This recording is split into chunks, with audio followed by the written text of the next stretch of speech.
Hey friends, welcome to Wrestle Ramble, where I ramble about wrestling that I've just watched. And I don't want to take up too much of your time, but I will say you one thing I love about AEW is that they listen to the fans no matter how ridiculous it is. A lot of professional companies, the bigger companies, when they plan to go in a direction, with the creative or a character, they stick it out no matter what, even if the fans hate it, and even if the fans love it.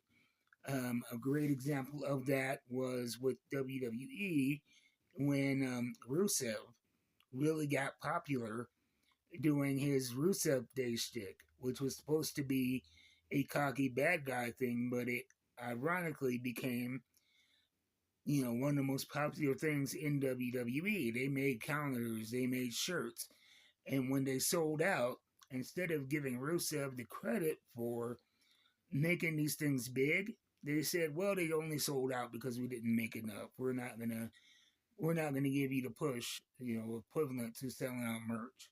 But with AEW, and that's not a knock on WWE at all, so don't take it like that. I'm just giving you an example. There have been many examples in many companies of things like that happening. But with AEW, they do things like when Harley Cameron was trying to get a match with who was it was one of the champions. I cannot remember who for the life of me, but it's kind of a gag to trick them into another match for the title. Harley Graham disguised herself rather poorly as Harley Graham, Harley Cameron Harley Graham. And what she did, she took the mask of the luchador hologram, put it on, and she looked exactly the same and called herself Harley Graham. It was a one time joke that really caught on and became a meme. And so now Harley Cameron occasionally will disappear when Harley Graham appears on the screen. And Harley Graham is involved in an angle with a lot of luchador wrestlers. This poorly veiled disguise for Harley Cameron that made the fans laugh, and so they're rolling with it a little bit and leaning into the ridiculousness. And probably the biggest example of that is the meat matches.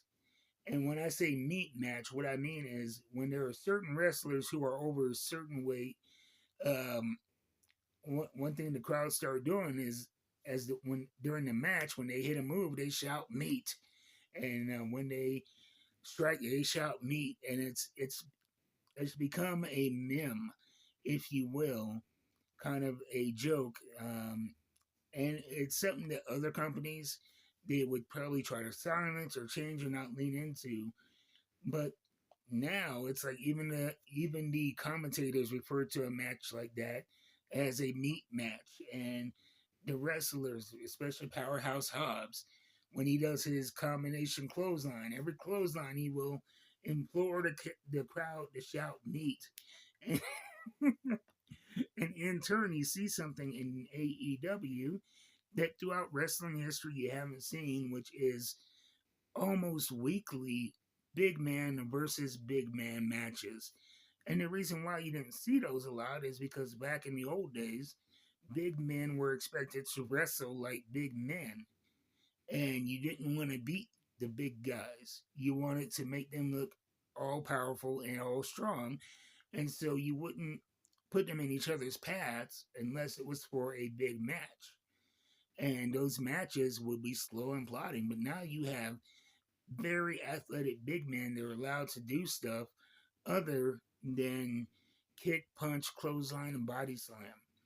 And so we get these weekly matches with guys like Hobbs, with guys like Brian Cage, guys like Lance Archer, Brody King, and the crowd freaking loves it. And you will get these chants of meat, meat, and meat forever.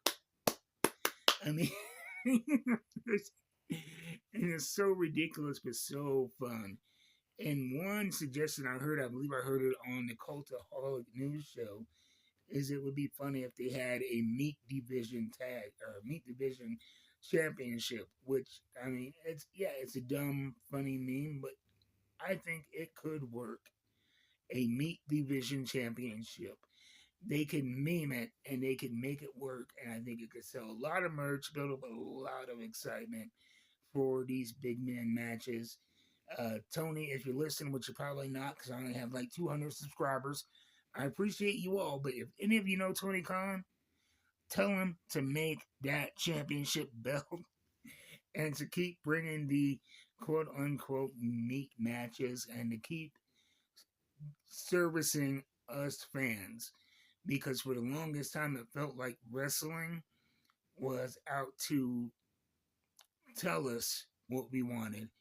And if we didn't want it, we just had to accept it. But with AEW, we tell them what we want and they listen and they adjust things on the fly to not just make money, but to really entertain us. And I am not putting down any other companies. WWE is $1 billion company, and when you have that much money going into a product and you have that much, um, you have all of these investors, you have so many people that have to approve so many things, and every idea, it goes through a process of filtering, which is understandable. And you can't just spin things on a fly. And so I think that it's a great thing to have that big corporate juggernaut in WWE where guys can make a bunch of money. And then we have the other big major company at AEW where you don't have billions and billions and billions on the line and you don't have shareholders to keep happy. And so you can just do silly fan service shit. And I like it. So that's my thoughts. Thank you for watching Wrestle Ramble. If you enjoyed it, let me know and I'll try to do more of these. You guys be easy.